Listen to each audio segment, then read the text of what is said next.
I've been all over the entire world. I have never seen a place where women can be so nice, so loving, so kind to you while running three guys at the same time. So I think with $2,000 a month, you can 100% live in Colombia. You are not going to be the big baller in town. Like 10 years ago, a scopolamine didn't basically exist. It's always been here, but not the way it is now. The country itself, I think it's gotten better. Violence has gone down. I think that the governors and the mayors understand, protect the money, protect the gringos, which is why.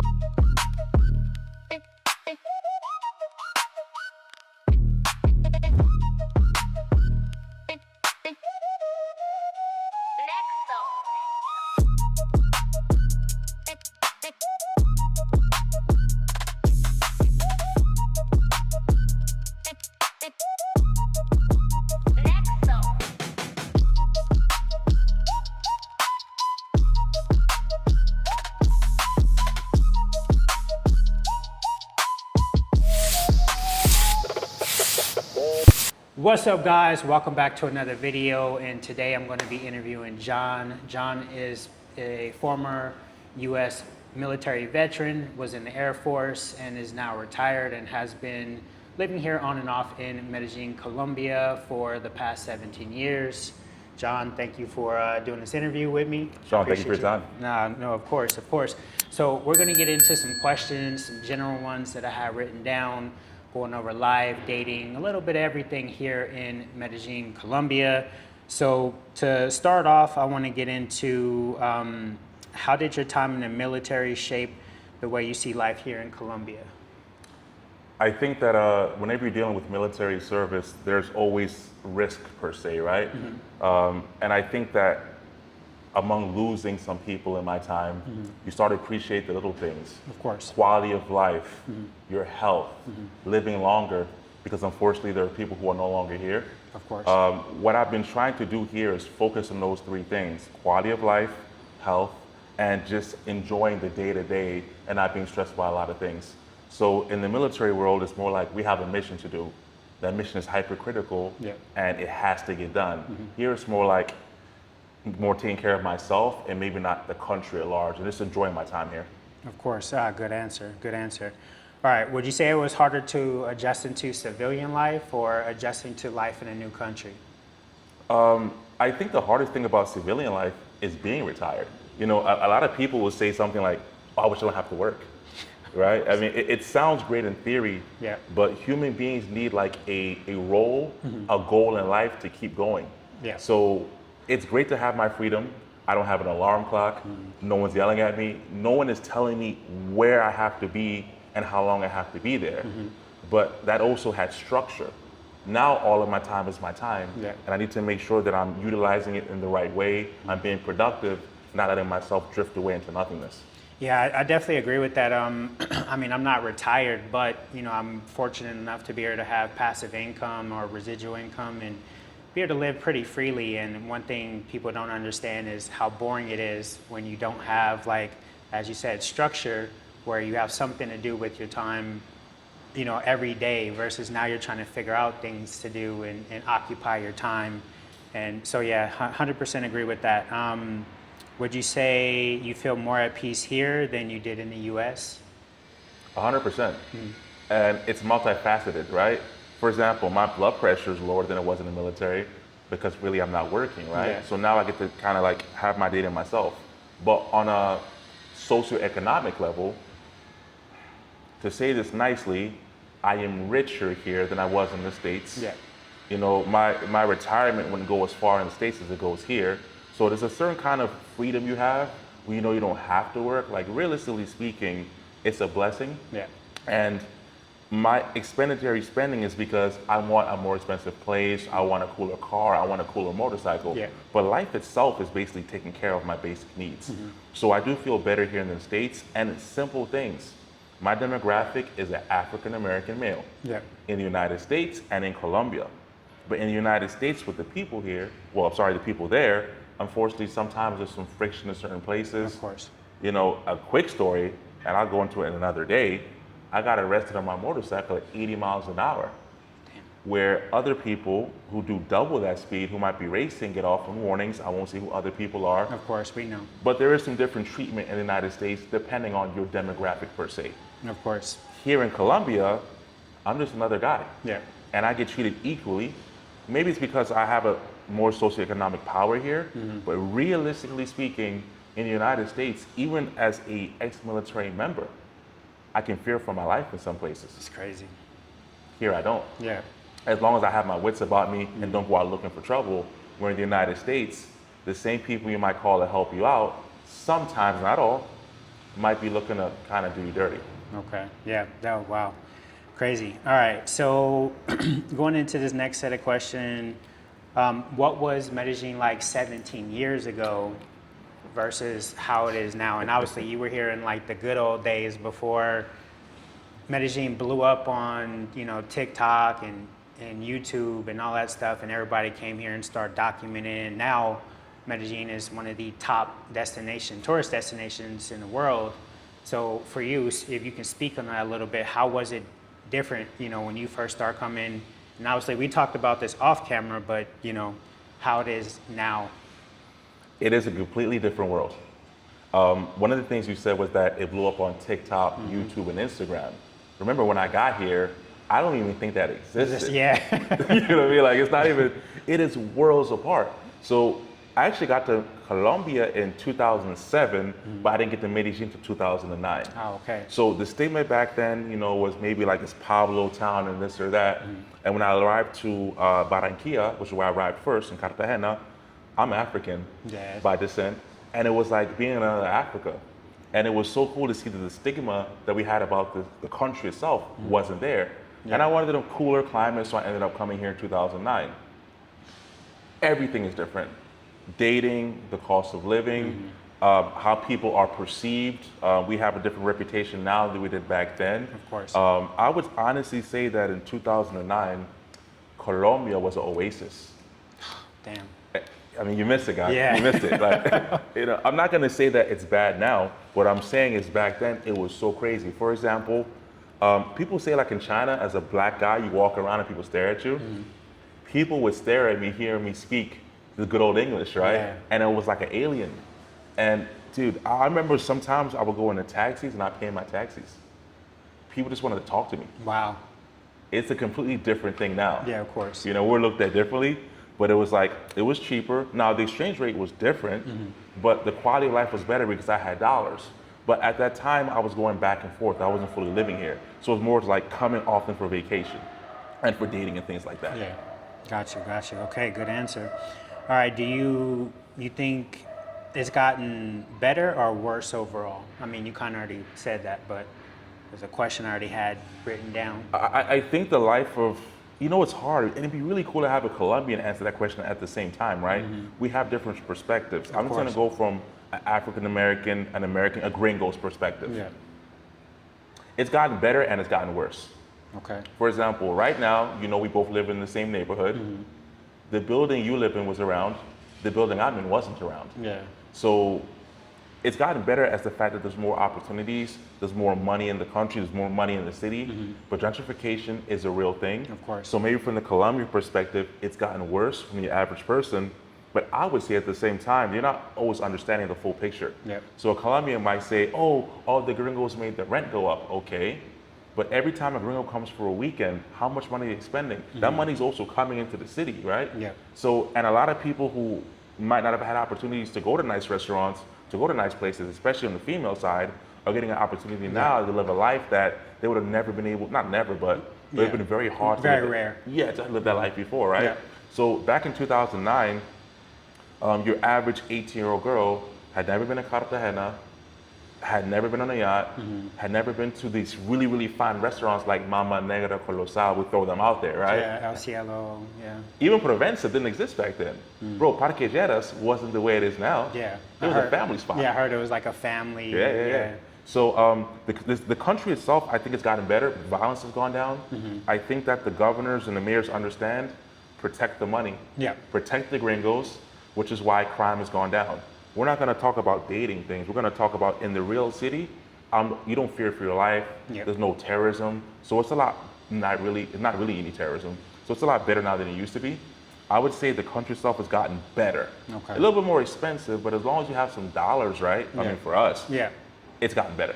Yeah, I definitely know on the Colombian side, I know a few Colombians, and my ex-girlfriend, her friend used to live here, and she was a webcam model, but that was her only source of income. But, she and her son ended up moving down to the coffee region because it was just basically too expensive here.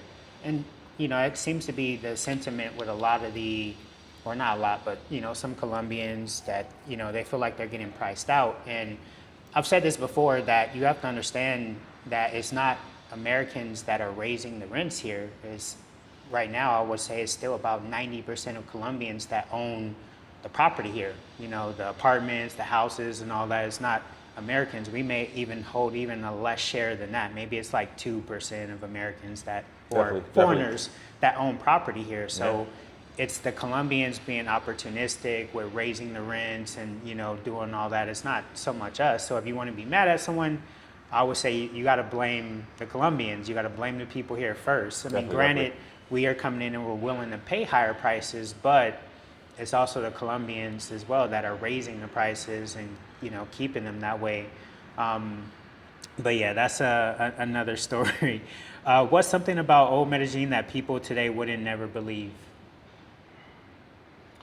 For Americans, I think they'll never believe how awestruck people were to see us. Or let's just say foreigners. Foreigners? Well, just in general, foreigners. I can honestly tell you, for example, in 2014, we had the World Cup, and Shakira had a song called Waka Waka. It's like an African song, African dance. And I'm African American, but I'm first generation African, so I am African. And you don't know how many people, taxi drivers, because Colombia was doing really well in the World Cup also, who would just ask me, hey, what's Waka Waka? Do the dance or whatever. They were just so amazed to see me as a person and really cared about who I am and my story. As of now, I'm just another gringo, right? Yeah, now it's just common. A lot of people probably wouldn't believe just how cool it was to be a gringo back then. Back then, I think it was a term of endearment. There was no such thing as a gringo go home sign. It was, oh, you're a gringo? Where are you from? From the youngest person to the oldest person. Wow. Tell me about your story. And obviously now that's not the case.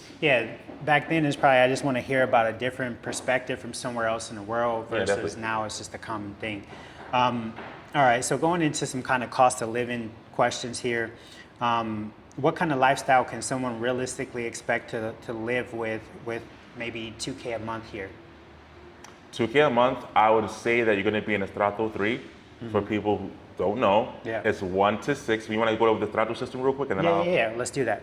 You want to do it or I will do it? You do it. Sure. I mean, it's a really simple system in Colombia. Basically, Estratos is basically from 1 to 6. 1 is your poorest, 6 is your richest. It even affects your electricity bills. It even affects your Wi-Fi bill. If you live in a 6, you pay more than a 4 than a 1. It even affects your beer. If you go to a corner store and you want a beer, the same beer in Poblado is way cheaper than the same beer in Moravia. I guess the government tries to find a way to subsidize costs. So basically what you pay, you're paying more here, and that extra basically goes to the lower stratos, so they pay less, essentially. Exactly. Which is kind of funny because it's almost to where it's they're penalizing you for your success. A quick tangent from that. Let's just say you were Colombian making 3 million pesos a month, right? And you're living in a Strato 2. You get a new job, and now you're making 5 million, maybe 6 million. You say, oh, I just doubled my income. So what are you gonna do? Go to a new neighborhood. You go to a new neighborhood now, and you think you have more money because you live in a nicer place, but then now you're spending so much more on everything else. To answer your question about $2,000, you're gonna be in a Strato 3 or 4, and also it depends. Are you doing an Airbnb situation, or are you going direct to the owner? That's a whole nother can of worms right there. In the best case scenario, you'll be in a Strato 3 or 4 with $2,000 a month, but just remember, you make more than the average doctor. So you'll still be fine. You can live in the city with $2,000 a month. You'll be fine. You're still gonna be checking the bill in restaurants. You're gonna be cooking home more often. You're not gonna be going on dates 7 days a week. You'll probably be using public transportation. And I don't mean Uber every day, but you'll probably be using Metro. Or something like that. You can get a Civica for that, right? So I think with $2,000 a month, you can 100% live in Colombia. You are not gonna be the big baller in town, but you're not here for that. With 2K a month, I think you're here for quality of life, relaxation, to be able to appreciate a good economy. Yeah. Because although you make more than the average Colombian per se, you cannot leverage the financing system. So you're paying cash for everything. And you can't get an apartment unless it's fully furnished because you don't have a fiador who's a cosigner. Yeah. And like I said, like he said, and that's a whole nother thing, trying to get into unfurnished apartments. In this video, we won't go through all that, but just asking general questions. All right, so what do you think, what do people get wrong about living in Medellin long term? Interesting question. One thing is that living here long term, you will never not be a gringo. We're talking about people for gringos, right? Yeah. You're never not going to be. I don't care how good your Spanish is. I don't care how cool your wife is and her family is with you. You are always going to be a gringo, and more than likely, you always came from a higher socioeconomic position than she did, right? Yeah. Unless you find a girl from a strato 5 or 6. Which is hard. which is hard, right? Because of those people, they're really kind of closed in. Yeah, it's a tight circle. So no matter how many Colombian t-shirts you put in, no matter how well you are with the language, you're always technically an outsider. Not that it's a bad thing, but never think that you'll be able to fully integrate. Yeah, fully integrate. Like you can be in the system, you can have a bank system, whatever, and also you're never gonna get American standard of quality of care like you do in America and Colombia. When you want to go to the bank, it's a long wait. The bureaucracy here is way different. It sucks. It sucks. Okay, that's a good point. That's something I honestly never thought about myself. I mean, I just think, oh, at some point, after you're here for so many years and you live here and you're, even if you have a business and all that, yeah, you're more than likely still always going to be a gringo. Let's get into some dating stuff. I know this will probably be a little bit of the longer section, but obviously, we know how dating has changed. Obviously, it was probably better back in the day than it is now. Probably it was. Well, yeah, it was. Obviously, it's so many Colombian women, I would say, now are accustomed to foreigners coming here. Not only that, but it doesn't help that you have social media that has kind of globalized the dating market.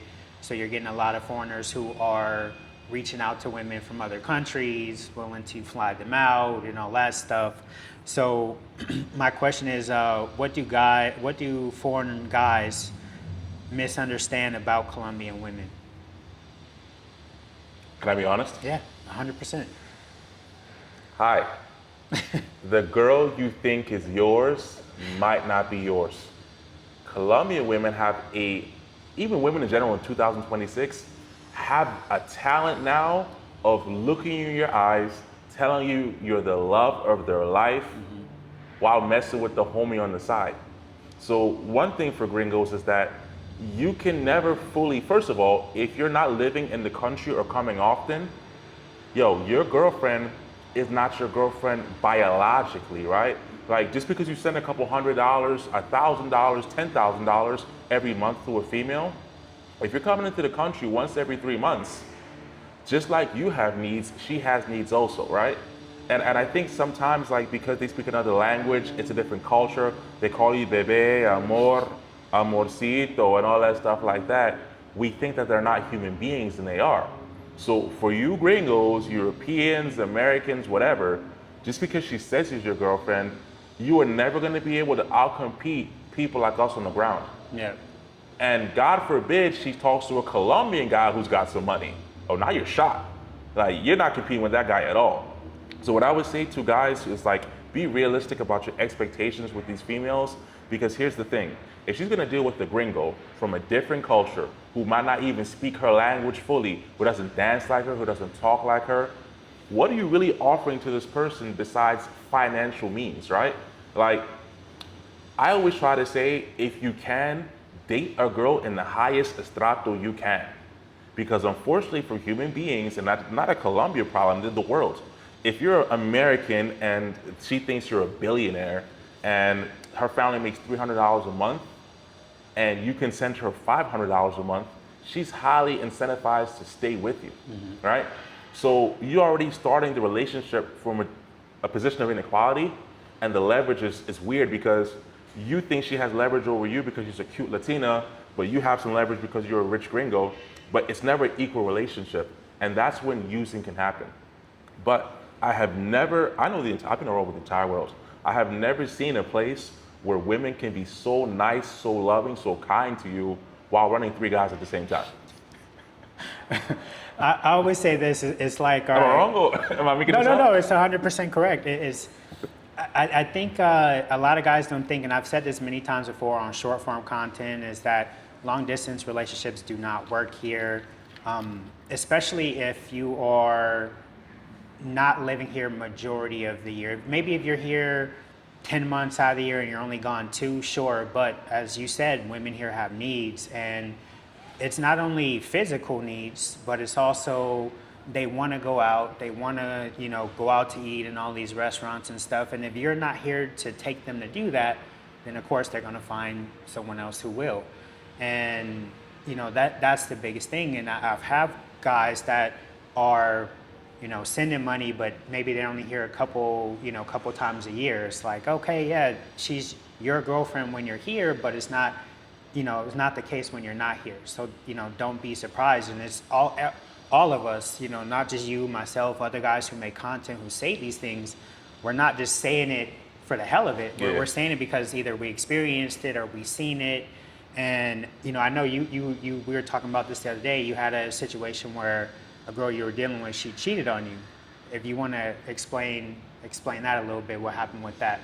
Yeah, sure. In this game of Colombian dating, we as men are gonna take losses and wins anywhere in the world, right? I was married, she cheated, I found out about it, I divorced her. It is what it is. Like, here's the thing.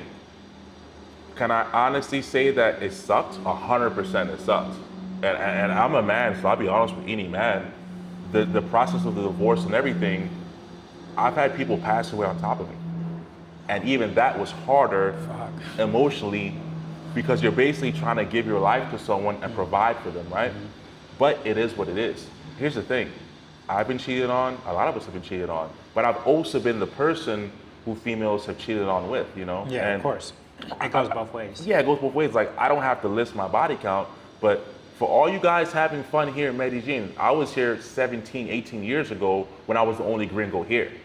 And I was living in the hood, so it's like, I've done my numbers. I've had times where I've been the guy. You know how many husbands have called me, like, why are you talking to my wife? And I'd be like, yo, I'm her karate teacher. Bro, I bought a car and pretended to be an Uber driver, would pick these girls up. You know what I'm saying? Yeah. And then we would do whatever we were doing, and the guy would be like, oh, that random black guy picks you up all the time. It's like, oh, he's from Chocoy, like he's from the hood or something. He's just an Uber driver, not knowing that I'm actually a gringo who's with your wife, right? Yeah, so, these streets are cold, man. Yeah. And that's why they got these bunch of these hourly hotels that everyone goes to, so that way they don't get caught up back at home. And there's tons of them in the city. That man, it's crazy. And and just from my part of it, I'll speak on a bit. Like, so I met a girl who lived in Toulouse, and for those of you who don't know where Toulouse is, it is about maybe a couple hours away from Cartagena. This girl is extremely beautiful. I met her on Instagram, but I can't say that I didn't see all the red flags ahead of time. She had a lot of traveling photos, a lot of professional photos. Generally, I don't mess with girls that have those type of photos, but we start talking. Chemistry was good, but the chemistry was good because she is a professional finesser. So she, essentially, I won't say she convinced me because I'm the one that made the choice. But, I was like, oh, the chemistry's good. I'm going to fly her out to Medellín. So she came out for a weekend. We basically chilled. But it turns out the whole weekend she was here, she was messaging a guy that she was supposedly engaged to that lived in France. Now, this is another thing for Europeans or guys in general. It's like, this is why I say the long distance thing doesn't work. So she was messaging this guy the whole time. He ended up somehow putting 2 and 2 together and figuring out she was with me. Ended up sending me a message asking me, did I hook up with this girl? He basically has been with her for 8 months. He's been flying her to all these places, which explains the travel photos. And he was thinking about marrying her. And essentially, he stopped sending her money. So he was sending her like 600 euros a month or something like that, which here that's probably like 800, or in dollars, it's probably like $800, something like that. I don't know what the exchange is exactly, but essentially, when he said no more, because she just kept constantly asking, she was like, all right, well, I'm gonna find another guy. And with me, how it came up, I never sent her any money, but it started off with I'm stressed. That's like the telltale sign of how it always starts. Every time, man. Is I'm stressed. I don't ask them how they're doing. Yeah, it's almost like if you continue asking, it's gonna get into something about money or something. So it started off with I'm stressed, and I was like, oh, I'm sorry to hear that. Everything will work itself out. Then it went into, I need to pay all these things, and I'm like, oh man, that sucks. Basically, you're gonna figure it out, hopefully. But there was things that I saw that basically told me, all right, this is just gonna be a weekend rental for me, because when she was here, she had 2 iPhones, but sold one, and then instead of keeping that money, that she sold the iPhone for, she went and turned around and bought an iPad, and then ended up going back to Toulouse when she went back, talking about she's stressed, she has all this stuff to pay for. As you see, the actions don't add up with the words. So my biggest advice to anybody that's dating here is always follow the actions, don't follow the words, because they'll mislead you, especially with the words. Do you mind if I ask you a question related to that? I know you're the questioner, but I got a question. Yeah, tell me. So you're saying that long distance relationships don't work, right? Mm-hmm. So my question to you is, let's imagine we do have a long distance relationship, mm-hmm. right? What is the minimum amount of time her gringo should pop in? Like how often should he be in the country for a long distance relationship to actually be functional and work, in your opinion? And realistically, I would say you probably have a 2-month gap, maybe max 3 to be away. So you're saying 6 times a year, basically, like every 2 months drop in for like a week or so? Minimum. No, I mean like you should only be out of the country for 2 or 3 months. Total in the year? Yeah. Oh, okay, that's even completely different. Yeah, no, I don't mean like every couple months you should come. I mean, it could work, but the thing is all those weeks or months you're not here, it's too much time for something else to happen. And you have to realize that right now, the 2 most popular women in the world are Colombian and Brazilian. So you have guys from all over the world, and you got to remember, all these girls are on social media. And the thing is that, and I know this from personal experience, is that all these girls are following girls that they want to be like, or that they want to look like, or both. Ooh, that's heavy, 100%. And they see these other girls that they want to be like, or have that lifestyle on trips, going to, some finca in Guatapé, or going to some pueblo, or going to Casa Candela, or whatever, all these places that are, showing like high quality of life, or they're going on vacations. They want to do the same thing. So if you're not going to be here to provide that for them, as I said, they're just going to find someone else. Now, of course, this isn't all. I have some girls who have one photo on Instagram, and their Instagram is private, and they're not really on social media like that. But here's the most important thing, is that you have to understand that if you want to come here and find a good woman, she's not going to look like any of the girls in Jettis Park. She's probably not going to be a 9 or 10. She's going to more than likely be a basic, average looking girl. Those are usually the best ones. And I mean, like, if we're talking about on a scale from 1 to 10, 5 is average, not 7, because most people seem to think 7 is average. She's going to be like a 5 or a 4. Those are going to be the best ones that are going to be like loyal and not going to fuck around on you. But the girls who are like 8.5 and above, it's extremely hard, because they constantly having solicitations. Not only are they getting approached constantly in person, they're digitally they're getting approached and solicited as well. So you have to understand that with that amount of attention and validation, it's extremely hard for someone to be a good person. Imagine you yourself, if you constantly had beautiful women, or just women who had more than you, offering to fly you somewhere, take you out to the top restaurants here in town, buy you something, send you money, whatever. You wouldn't be a good person either. And that's the case with a lot of the women here. A lot of women in general, or human beings, are horrible people when they're in a position of unearned power. So if all you did was be born, grow up, walk up these big old hills every day and get a big butt, and guys are gonna throw money at you just because of it, there is no way in the world you're gonna be a good, wholesome person to most other men because you know what you have to offer. And that's a whole other video, but I'll make this really quick. Men.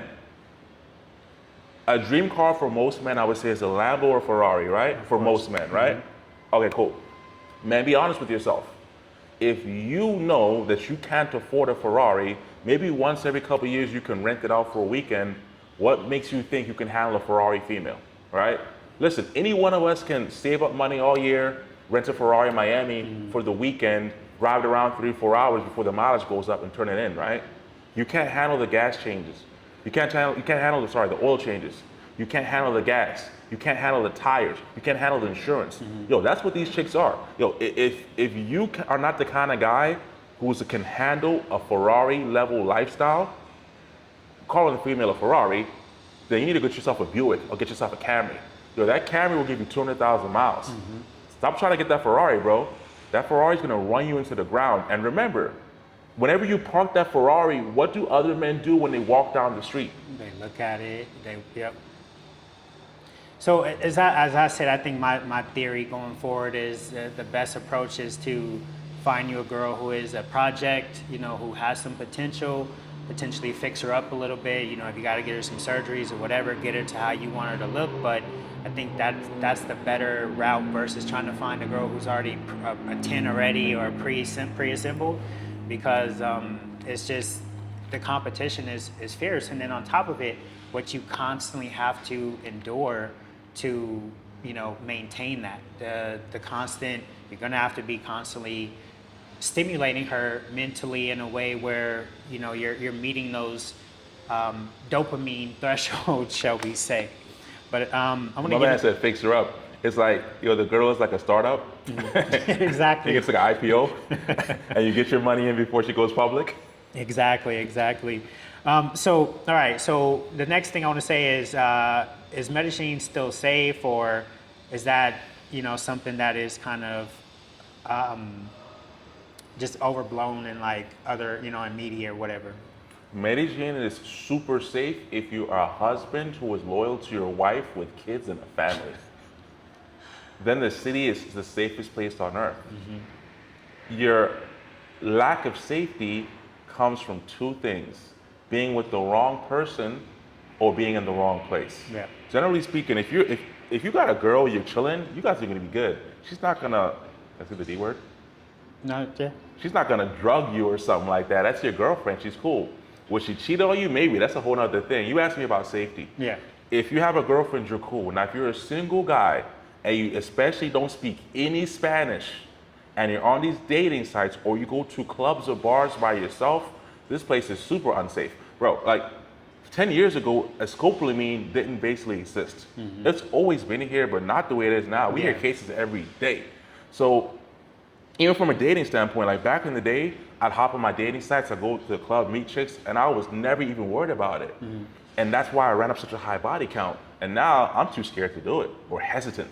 I'd rather have like a rotation 3 to 5 real ones that I'm cool with, you know what I'm saying, as opposed to going on these streets, because you will lose your life out here. Yeah, I mean, I would say we've seen plenty of examples of it.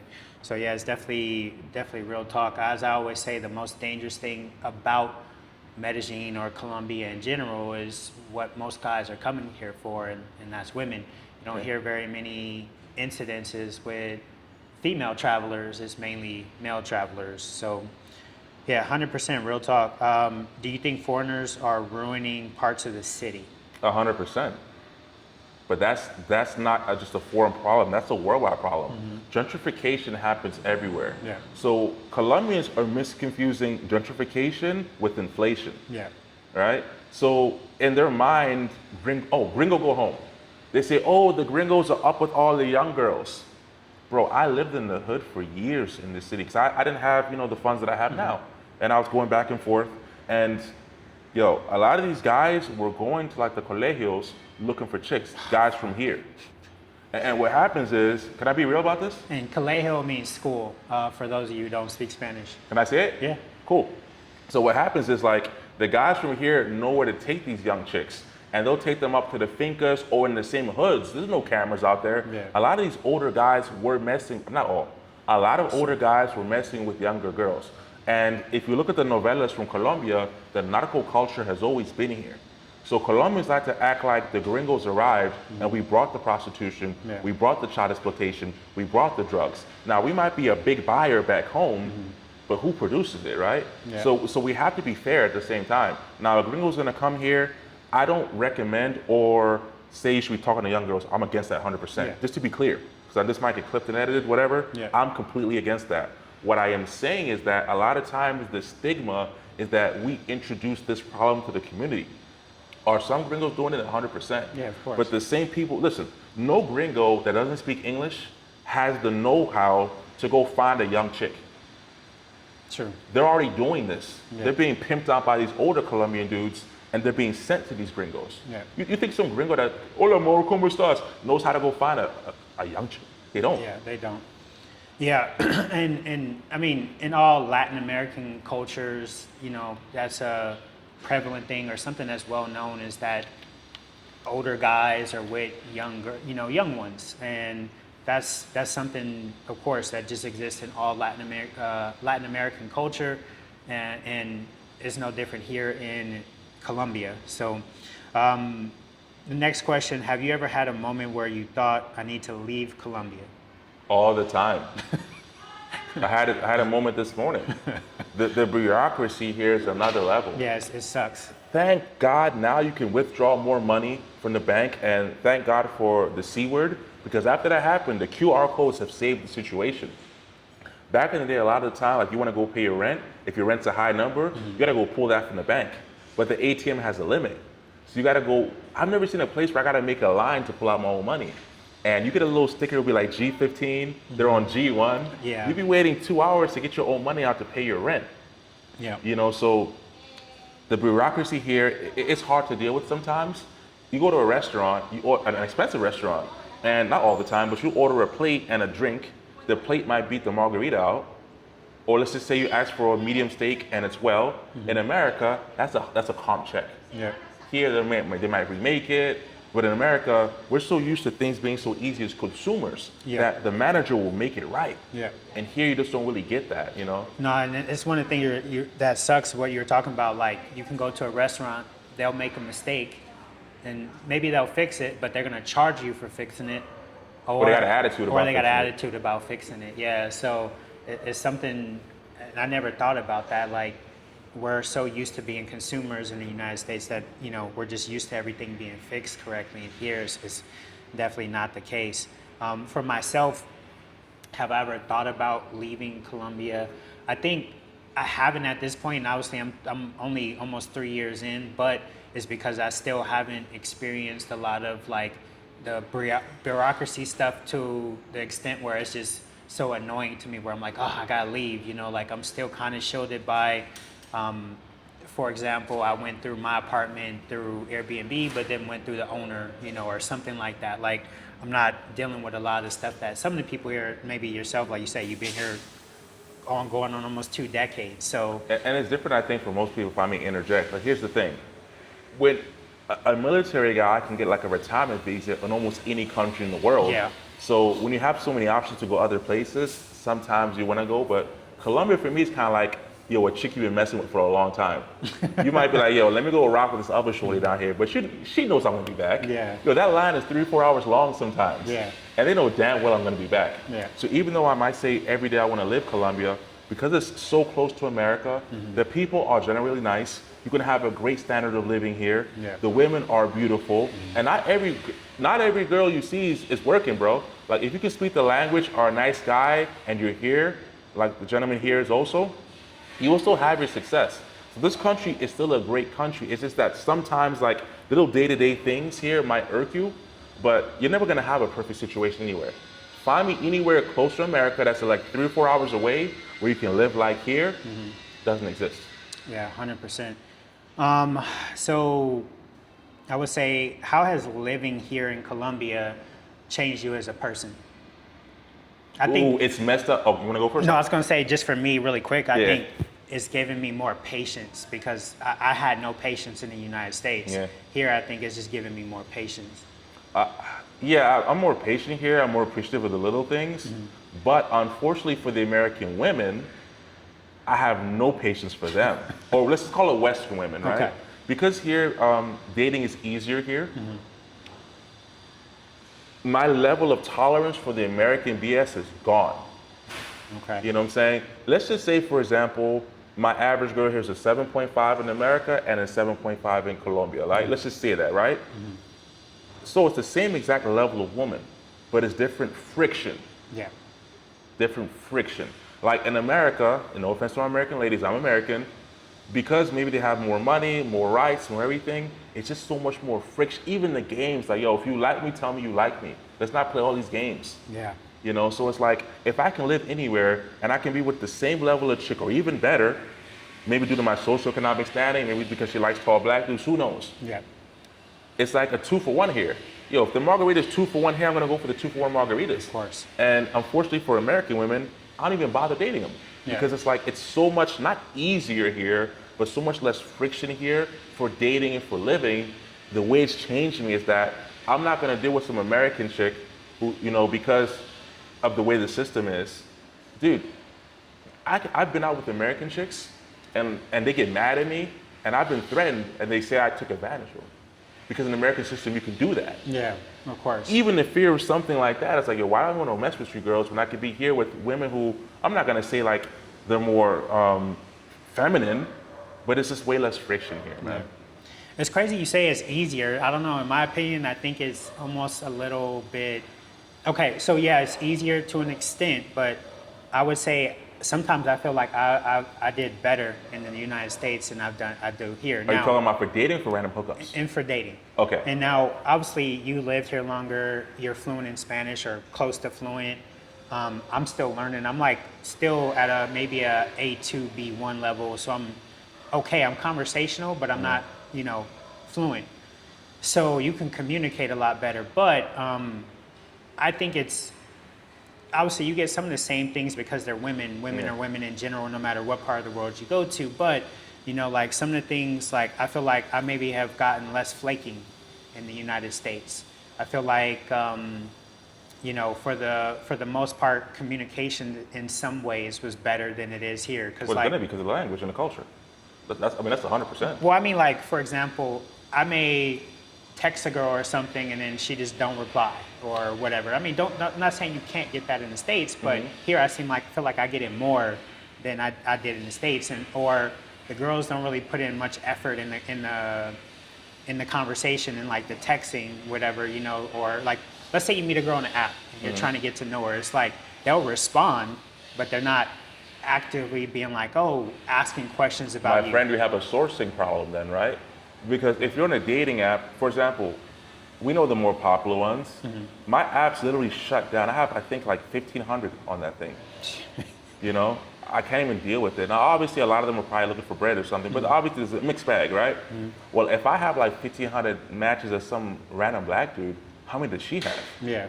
So at the same time, when you talk about the flaking, sometimes they're not even flaking you, bro. It's like, yo, if she's got 100 dudes hitting her one time, by the time she gets to you, like, she doesn't have the time, where American women don't have that flood of men that they have here. Yo, American girls are only competing for American men.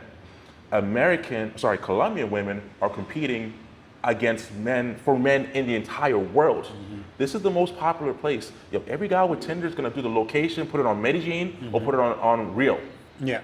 So I understand what you're saying, and you're right, but at the same time, it's like, I bet you, like, if you deleted your Tinder right now, and you said, I'm only gonna talk to girls that I meet in the street who are more invested in you because they actually physically saw you, your flake rate might go down. But when you're dealing with girls who are in abundance, like the girls on the internet, bro, we fit the same demographic, American black dude. Yeah. So we're probably talking to the same 50 girls, right? Yeah. So half the time she's flaking on you because she's talking to me, or vice versa, right? Yeah. But if you're on the street, remember, you got a car, bro. If you're on the street, you go on a place and you meet a chick there, she might not have that same influx of men and drop the flakiness. I gotta say something about that real quick. Now that you mention that, like, because I've said this before in videos, being that, let's just say I'm an average or decent looking black guy, mixed race, whatever. I work out, I have a car here. Honestly, to me, I feel like it doesn't mean nothing. Not that it doesn't mean anything. Let me rephrase that.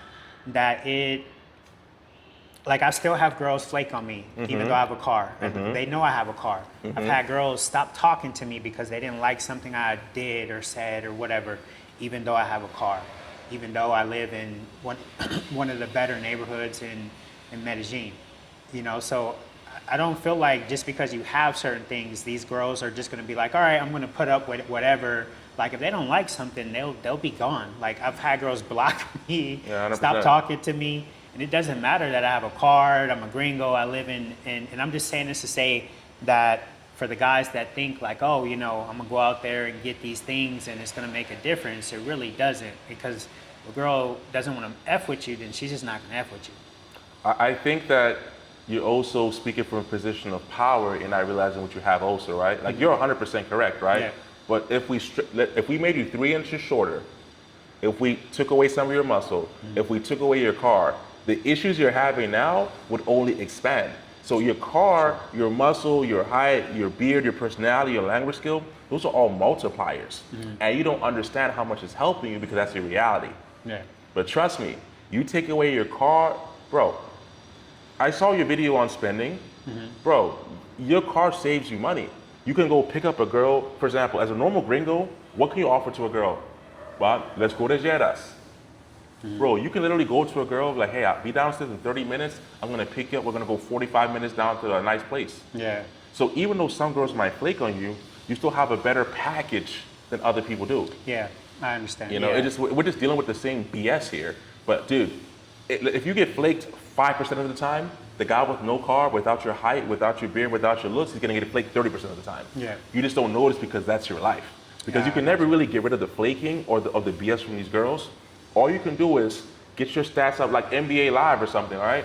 88 dribbling, 95 shot, you know what I'm saying? Like, all you can do is raise your base stats as a human being to make you less replaceable as a man, but you're always replaceable to someone. Yeah.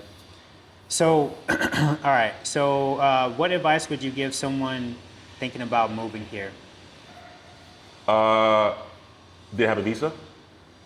I'm gonna say, assuming they don't have a visa, Okay. but So- they want to move here. So you made the point about if you want to date someone, right? You have to be here 10 months a year. Well, guess what?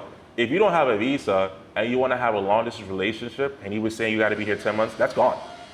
So the first thing I would say is if you want to move here, you have to have some kind of visa. Because if not, you're going to be doing 6 months on and 6 months off. Whether it's 6 months straight or a month on, month off, well, guess what? She's hanging out with the homies while you're gone that month. So my first piece of advice to you, if you want to live here seriously and actually date someone with intention, if you just want to mess around, whatever, get your visa. You know, without a visa, you're not living here how we're living here, and you're gonna have trouble, right? Also, appreciate the culture and try to learn Spanish. Yo, your money will only carry you but so far. I'll give you an example. The Colombian guys here are fluent in Spanish, right? And they might make $500 a month. You might make 10,000. But guess who's hitting your girl from the back when you're not around? Yeah.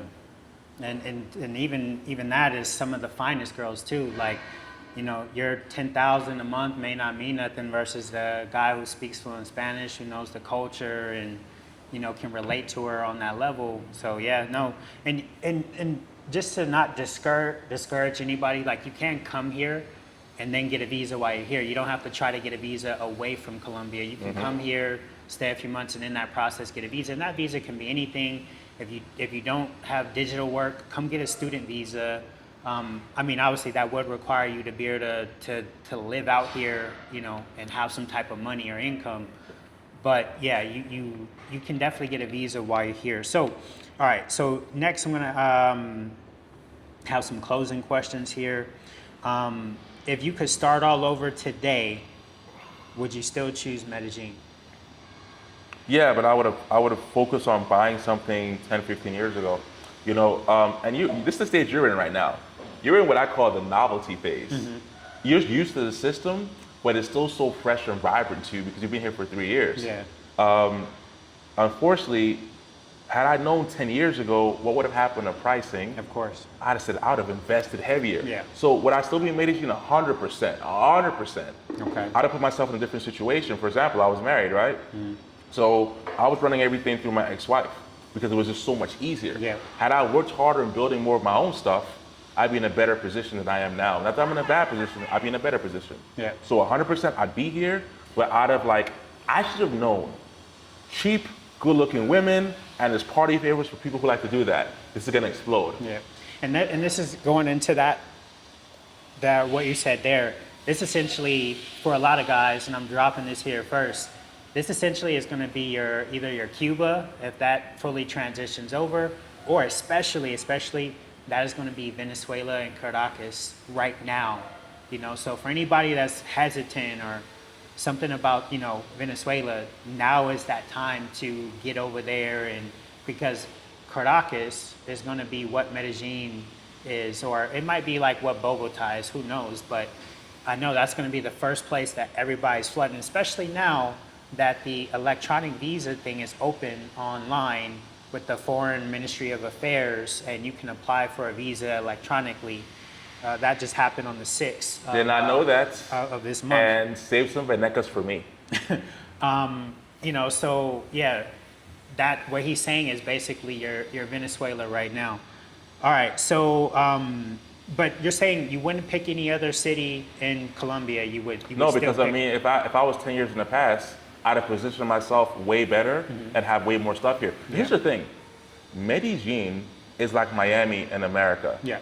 This is the best city for the guys who have it. If you're a broke dude in Miami, you're gonna be sad. If you're a broke dude here, you'll be sad. But if you got your stuff together here, you're in shape, you speak the language, decent money, you're personable, you can hang out with people, you're not a jerk, you're a good person. Yo, there's no place where the ROI is higher here at the higher level guys. So yeah, I'd be here. Okay. Where do you see yourself in the next 10 years? Do you see yourself here in Medellin, or you plan on going somewhere else? Good question. I mean, if these medical conditions don't get to me, I think that you're young. you gotta see my ratings list, man. You know, it's funny. Like they'll look at me, they're like, they don't know the different organ issues, but it's like, in 10 years, I would like to have probably 3 bases. Okay. I would say a place in Colombia. It doesn't have to be Medellin. Okay. Maybe other cities that we can get into in another video, but there's other options in this country. But country-wise, I think Colombia, Venezuela, and Thailand are going to be big for me, at least in the next 10 years. I don't think I'm ever dropping Colombia. Yeah. I can't. Yeah. I probably can't. I've been here for too long. I'm old. I've been here too long. I think Venezuela, like you were saying, Caracas. Here's the thing. Caracas actually has a higher upside than Medellin does because of petroleum. Yeah. If they get their shit together, and like you said, you hit it early, I honestly think, let's just say 15, 20 years from now, as we project out, Caracas is going to be over Medellin as far as for like international people living, quality of life. And I don't know if you guys actually noticed this. Yo, go look at Caracas and go look at Medellin, you would think it was the same city. Yeah. Like they look very, very similar. They do. With the mountains and the tall buildings. So to answer your question, Venezuela, Colombia, Thailand. I might expand into Brazil also. It's easy for me to get a visa there. Yeah. Where I won't go is Mexico. No. And those Mexican girls love a black dude. Yeah, they do. Yo, they show me love over there. I'm not gonna get hit up by no cartel, I'll tell you that. Yeah, I wouldn't go to Mexico either. Yeah, speaking on that, yeah, Venezuela, it almost is kind of a carbon copy. And for those of you who don't know, at one point, Ecuador, Colombia, and Venezuela all used to be one country, and they all split off. And I think Panama might have been a part of that as well. But yeah, so it's very similar in cultures in some cases. Venezuela, of course, has been known to have the most beautiful women in the world. They've won the most USA pageants. I think they're leading. I don't remember the number. I want to say it's like 11 or something like that. But they have a high number of the amount of Miss USA winners. But what I foresee with that, just on a side tangent here, is essentially Caracas will turn into exactly what Medellin is as far as gringos messing it up, the inflation, the pay for play, all that stuff. Of course, you're going to get the PDF files that are going to go there and do the same things that they're doing here. So to go on to more of a lighter subject, yeah, definitely I see myself in Venezuela as well, trying to invest or buy something there because now is going to be the time if it isn't already too high, Yeah. I mean, the time was December, Yeah. but no one knew the future. But yeah, definitely. And I think that'd be great for you, man. If you have the financial means to do so, honestly speaking, people forget about the history of Venezuela. Venezuela was always a strong country. Yeah. I think if you can make a move for it, I'd highly recommend it. As long as like the laws are favorable, and you have a bill of rights for your sale and everything like that, dude, I think you're on something here. Yeah. All right, guys, so that's it for this video. We maybe plan to do in the future a podcast or something like that. John has a lot of knowledge and game about Medellin. I think that a lot of people will want to hear, and it's a lot of good tips and stuff in there. So that's it for this video. We plan on doing some other interviews as well, just to bring more info to you guys. But for this video, that's it, and I appreciate you guys watching. And until the next one, you guys be safe.